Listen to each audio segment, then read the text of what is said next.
Banda Aceh, penyidik Komisi Pemberantasan Korupsi, KPK, telah melimpahkan dakwaan dan berkas perkara terdakwa Gubernur Aceh nonaktif Irwandi Yusuf ke pengadilan, Selasa 30/10. Juru bicara KPK Febri Diansyah mengatakan penyidik sudah menyelesaikan penyidikan terhadap 3 orang tersangka dalam kasus dugaan suap terkait DOP Aceh.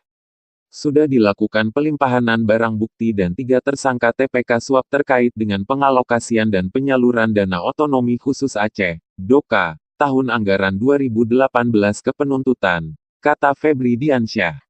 Adapun 3 tersangka yang sudah dilimpahkan yakni Irwandi Yusuf, mantan Gubernur Aceh periode Februari tahun 2007-Februari tahun 2012. Berkas yang dilimpahkan adalah berkas dalam penyidikan dugaan suap terkait DOP Aceh dan dugaan penerimaan gratifikasi.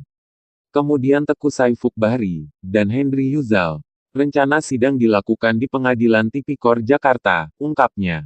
Hingga saat ini, kata Febri, total jumlah saksi yang sudah diperiksa mencapai 121 orang dalam 2 perkara ini.